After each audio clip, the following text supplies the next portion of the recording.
Law of attraction से जुड़े video या फिर कर्मा से जुड़े वीडियो अगर आपके सामने आते हैं और आप उन वीडियो को सुनते हैं तो ये इत्तेफाक नहीं है बल्कि यूनिवर्स का इशारा है, उस गॉड का इशारा है कि आप ऐसे वीडियोस को सुनें, क्योंकि वो कहीं ना कहीं आपके कर्मास को काटना चाहते हैं और सही रास्ते पर लाकर आपके भाग्य तक आपको पहुंचाना चाहते हैं। नमस्कार दोस्तों, आपका फिर से स्वागत है मैग्नेट ऑफ लव में। आज हम बात करने वाले हैं लॉ ऑफ कर्मा, यानी कि कर्म क्या होते हैं और कर्मों के क्या प्रभाव हमारे जीवन पर पड़ते हैं। क्या कर्म हमारे जीवन में लौट कर आते हैं? अच्छे और बुरे कर्मों का प्रभाव या फल हमें कितने समय में मिल जाता है? कि क्या हर कर्म हमारे लिए काम करता है या हर कर्म का फल हमें मिलता है? इन सारे सवालों के जवाब इस वीडियो के माध्यम से जानने वाले हैं। तो चलिए शुरू करते हैं। सुबह जागने से लेकर रात को सोने तक व्यक्ति जो भी कर्म करता है वह क्रियामान कर्म कहलाते हैं। सुबह से शाम तक, सोमवार से रविवार तक, पहली तारीख से आखिरी तारीख तक, कार्तिक शुक्ल पक्ष से लेकर अश्विनी कृष्ण पक्ष अमावस्या तक, जन्म से लेकर मृत्यु तक व्यक्ति जो भी कर्म करता है वह सब क्रियामान कर्म कहलाते हैं। ऐसे सभी कर्म क्रियामान फल देने के बाद ही शांत होते हैं। बिना फल दिए ये शांत हो ही नहीं सकते। यानी कि आप जो भी कर्म आज करते हैं ना, वो आपको फल देंगे ही देंगे। ऐसा कुछ भी नहीं है जो मनुष्य करता है और वो कर्म न बनता हो। क्रियामान कर्म का फल दिए बिना छुटकारा ही नहीं है। इसी प्रकार जीव का भी फल भोगे बिना छुटकारा नहीं होता। यानी कि जब तक आप उसका फल नहीं भोग लेंगे आपका छुटकारा नहीं हो सकता। उदाहरण के तौर पर जानते हैं, जैसे कि आपको प्यास लगी, आपने पानी पी लिया, यानी पानी पीने का कर्म किया और प्यास बुझ गई, यानी कि आपको फल मिल गया।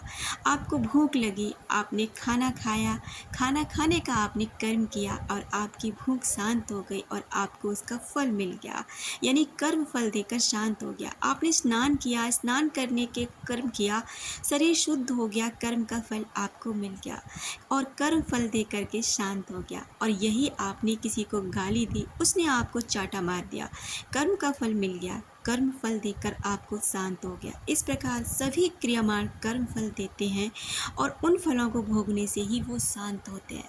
यानी कि अगर आप किसी के साथ कुछ भी गलत करते हैं, आपको उसका परिणाम भोगना ही पड़ता है, चाहे आप अभी कर लें या फिर कुछ समय बाद कर लें। ऐसे ही होते हैं कुछ संचित कर्म। ये कर्म तो थे त्वरित फल, यानी कि आपको तुरंत फल देने वाले। आपने कर्म किया, आपको कुछ ही समय में, 2 घंटे में, 4 घंटे में, 10 घंटे में, 1 दिन में, 2 दिन में इसका परिणाम मिल गया। ये तो होते हैं तुरंत फल। लेकिन एक होते हैं संचित कर्म। संचित कर्म होते हैं कि आपके वो संचित कर्म यानी संचित किए जाते, रख लिए जाते हैं कुदरत के द्वारा। आप जो कर रहे हैं, जैसे कि आप पूरी साल पढ़ाई करते हैं, आप परीक्षा देते हैं, तो परीक्षा का परिणाम आपको शाम को नहीं मिल जाता, उसमें टाइम लगता है। किसी परीक्षा के टाइम रिजल्ट आने में 2 महीने लग जाते हैं, किसी में 4 महीने लग जाते हैं। तब तक आपको वेट करना पड़ता है कि आपने उस परीक्षा के अंदर कितना अपना कर्म किया है, कितनी आपने मेहनत किया। उस मेहनत का फल ना आपको कुछ समय बाद मिलने वाला है।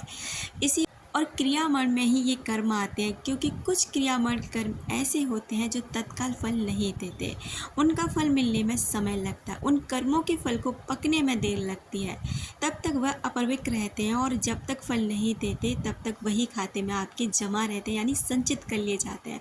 उन्हें कहते हैं संचित कर्म। उदाहरण के तौर पर मान लीजिए कि आपने अपनी युवावस्था में अपने माता पिता को दुख दिया, उनसे आप दूर हो गए, उन्हें घर से निकाल दिया, फिर आप उनके साथ रहने के लिए तैयार नहीं हैं, तो इसका परिणाम आपको तुरंत नहीं मिलेगा। अभी आप अपनी लाइफ को जी गए, लेकिन आपकी यही चीज़ ना वो संचित कर ली गई है। आपने जो आप कर्म किया अपने माता पिता के साथ, वो आपका संचित कर लिया, यानी जमा कर लिया गया। अब यही कर्म आपका जब बेटा बड़ा होगा वो आपके साथ करेगा ही करेगा। वो चीज़ आपको फेस करनी ही पड़ेगी, क्योंकि आपने ऐसा कर्म किया है। तो ये होते हैं संचित कर्म। आपने इस जन्म में संगीत विद्या की उपासना के लिए पुरुषार्थ किया है। अगले जन्म में बचपन से आप एक अच्छे संगीतज्ञ बन सकते हैं। इसी तरह कुछ क्रियामण कर्म तुरंत फल नहीं देते हैं, किंतु कुछ काल बीतने के बाद जब वो पक जाते हैं, परिपक्व हो जाते हैं, तब वे फल देते हैं। तब तक वे ना संचित रहते हैं, यानी कि उनको संचित कर लिया जाता है, जमा करके रख लिया जाता है। जैसे कि मान लीजिए कोई फसल होती है, कोई फसल ना 2-3 महीने में पक कर आ जाती है और आप उसे काट के फ्री हो जाते हैं। लेकिन कुछ ना, जैसे कोई वृक्ष लगाना है, आम का लगाना है, आपको अमरूद का लगाना है, तो हर वृक्ष की ना एक अवधि होती है कि कितने समय में वो उसको पेड़ बन के तैयार होना और कितने समय वो आपको फल देगा। तब तक आपको उसके मैंने कर्म करते रहना है। तो मेरा कहने का मतलब ये है, आपको ये समझाने का है कि आप जो भी कर्म आज कर रहे हैं, आज आपकी ज़िंदगी जो भी है ना आपके हाथ में, जो भी ज़िंदगी आप जी रहे हैं ना, वो आपके ही कर्मों का फल है। इस जन्म का हो सकता है, उससे भी पिछले जन्म का हो सकता है। अगर आज आपको कोई कष्ट देकर चला गया है ना, तो उसने आपको कष्ट यूं ही नहीं दिया, उस आपने भी उसे कहीं ना कहीं किसी न किसी जन्म में कष्ट दिया होगा।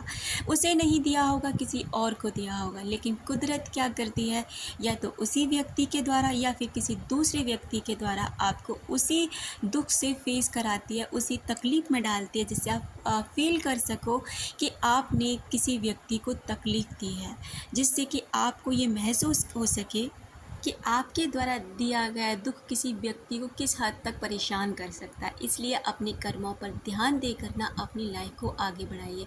अगर आज आप धन से परेशान हैं, यानी कि आपकी लाइफ में धन की कमी है, स्वास्थ्य की कमी है, प्यार की कमी है ना, तो ये कहीं ना कहीं आपकी सोच पर निर्भर करता है, आपके कर्माश पर निर्भर करता है। भगवान हमें ना तो कुछ देते हैं और ना ही वो हमसे कुछ लेते हैं। जो भी हमारे पास होता है, अच्छा या बुरा, वो सब हमारे कर्मों के द्वारा किया हुआ फल है जो हमें मिल रहा है।